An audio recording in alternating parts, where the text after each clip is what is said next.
that to get it to tuck down a little bit more? No?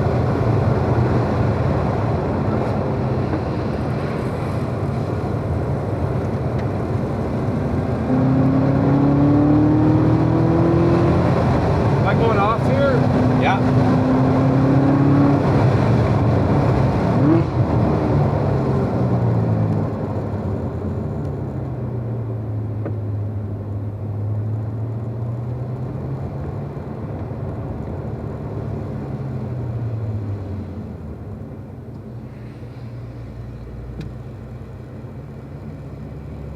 That was exciting as hell. That was the most exciting lap I ever had. Thank you. Get into a real routine there. Yeah, that felt really good. Fuck, I don't think you can have a better session. Had relatively little mistakes. Yeah. Easy on the car. Yeah. Oh, I can't believe the gas thing. That happened to me at the last session. I went to go on the last session. I had to get off. Yeah. Well, you suck up lots of fuel doing this. Yeah, I didn't realize that I didn't even look. I never looked at the fuel gauge once all day. Well, there's probably a warning light or something that comes on. It wasn't. Yeah, the warning light wasn't on yet. Yeah, but close. No point in turning it on. No, it was an eighth of a tank. I know that when I get out, you get out there, I would have burned the eighth. Kill it right away. Then you can't get to the gas station. Yeah, I had to make a run through the dust there again.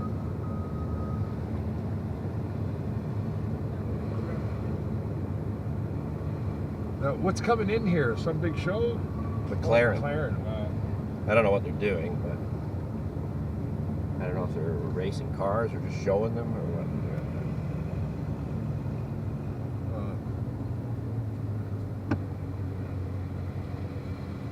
I know there was one of those at the track the first time I was there. It's just a beautiful, beautiful car. Oh yeah, gorgeous machines. And they run them. They got GT4 homologated race cars now too, so they can run them in world sports car all over the world, and in what used to be Grand Am, now the Continental Series, right? Is that what it is? Yeah, in the Grand Sport category.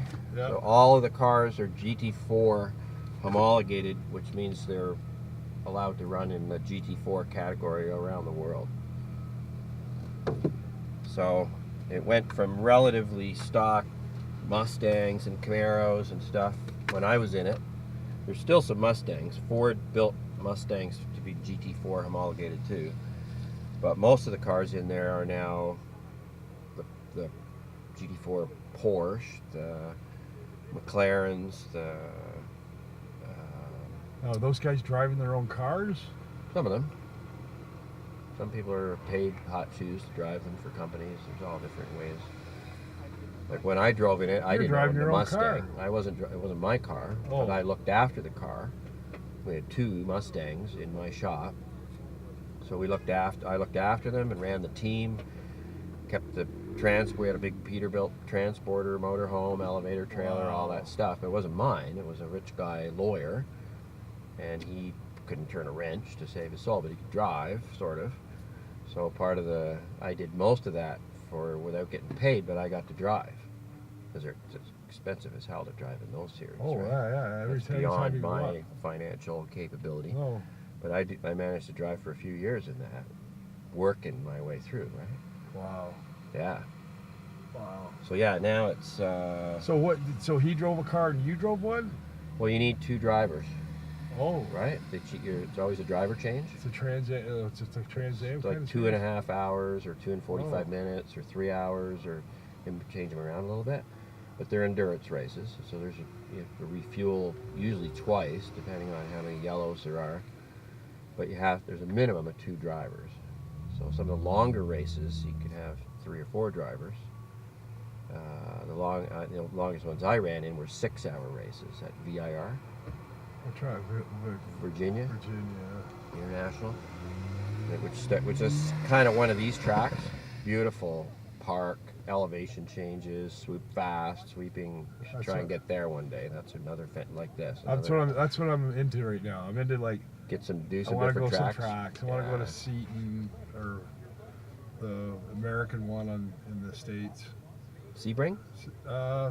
Watkins Glen. Watkins Glen, yeah. Yeah, because it's that just, most part, this one and Watkins Glen, those are my favorite.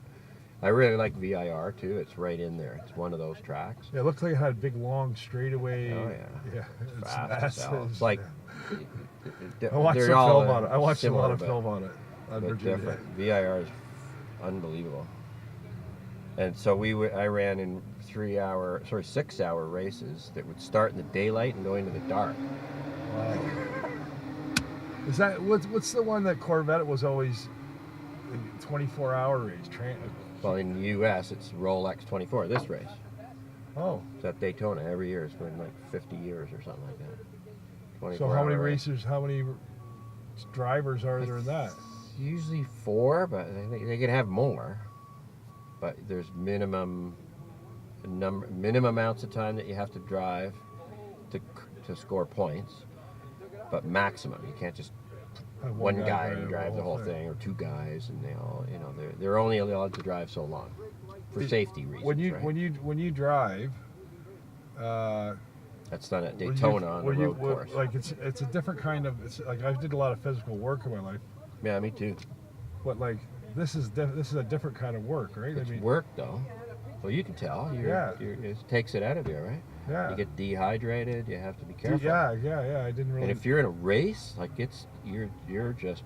I was so excited just to come here today. Adrenaline level is up, and it's now flat out, full blown competition against people who will do anything to get by you. Yeah. Right? No, that's not what this is. I don't want to trigger that gene. No. Yeah, really. The only place it's very addictive. The only place that I left that gene was to protect my family. Yeah. If somebody threatens me or my family. Well, I'm not one of those guys. I can compete, but I'm not out to do anything to push somebody out of the way. But there's a lot of people that get involved in those series, and they're not the best drivers, but they can afford it. So you end up with people that are a little bit unpredictable, but you also get to race against some of the best drivers. Like there's hot shoe professional drivers that are in lots of different series, and they get paid to drive in those series. So there you are on the track at the same time with these guys. Yeah. And you just get to watch what they're doing, right? We're following that black BMW or this one or whatever one it is around, trying to watch and see how they do it and everything. And you get to see track. where they wash out too, right? Yeah. So I'm on the track following pro drivers, like names that you know, right? And they're usually better and kind of leaving me behind, but it was a real privilege. I drove a few years. I was in the ST group in Chevy Cobalts, which were very, very, the supercharged cars, very fast. Yeah, I owned one. Yeah. I bought one for my kid. It wasn't a supercharged one, but we were thinking down the road and tweaking it and playing with it. Well, they sent them right out of the factory with those. So these were factory race cars that were built just from the shells. Yeah. So they all cleaned out inside too. Oh right? yeah, they start with They went. It was like the Camaro series that you're in. The Camaro started out complete cars with interiors and everything. Oh, did they? Yeah, they did. Well, I thought they made those cars for that series. Well, they set aside cars and sealed their engines and that type of thing, but they were built specifically for the series, but they had interiors and everything in them. Yeah. So these Cobalts that we drove, the Georgian Bay Motorsports were the ones behind them. General Motors was the money behind that. They actually went to the factory. I think the plant was in Ohio, Akron, or something like that. That's wherever the plant was. Oh, look. See, that's bad. You know how that's dead blind coming over there, right? Right? So that's why they got marshals and flags, and you got to be really aware of all that, because you can't see that guy. Now he's parked in the middle of the hill. No matter where he is in that area, you can't see that coming over the hill. So that guy's smart. Sees the yellow flag, backs off. Something's up. Can't see it. Oh yeah. But you can see the flag. Yeah. So these guys went to the factory and they had these cars were never going to get a VIN or anything. They were going racing. But they'd start with the shell, and as they welded the thing together, they just said, well, we don't need, you know, all this support stuff in here, and they just deleted a whole bunch of stuff, so it came out like a pop can. Like, it was just, there was not a lot of, especially the upper stuff, because they're going to put a full cage in it. Yeah, right? yeah. So, you know, whatever support lives have up in here in a factory car, you don't need all that. You just need the tin, not all the rest of it. So they're cheating, really. But they would just go through, follow the car through the factory. Don't put that on. Don't put that. Was that a manufacturer series?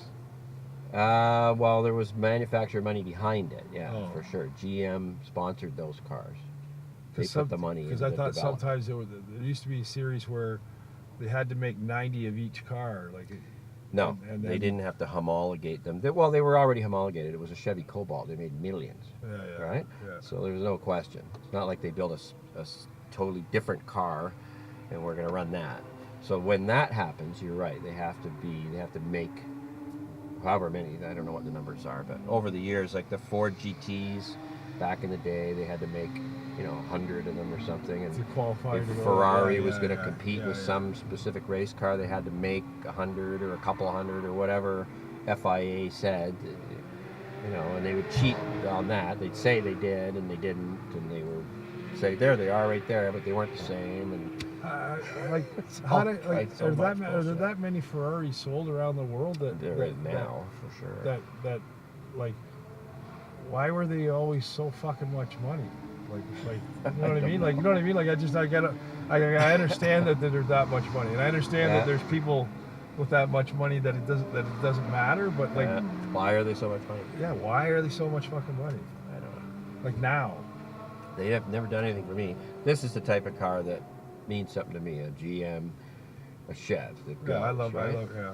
A Chevy. I went down to Daytona 500 because I'd never been to I've never been to that race. like a stock car race. Right. The guy sitting next to me, he'd sat in the seats for 35 years. Yeah, He was yeah. a Ford employee, Yeah. and like he was fucking cheering for Bell Elliott. That was it. Oh yeah, a lot of the stock car fanatic people are pretty crazy ass too. You know, you mentioned stock car people. I've been going to the Rolex 24 since 2000 as a spectator to watch. I missed 1 year a couple of years back, and I was able to go. The support races in Grand Am ran on the same track on the same weekend, but on the Friday. The 3-hour race ran right before that. So you're on and off the track as the sessions change. Rolex cars are rolling out. Yeah. Great. All the team It's guys. all we're all under the same Grand Am banner at the time, but there was the 4 classes, 2 that ran the 24-hour race, and the other 2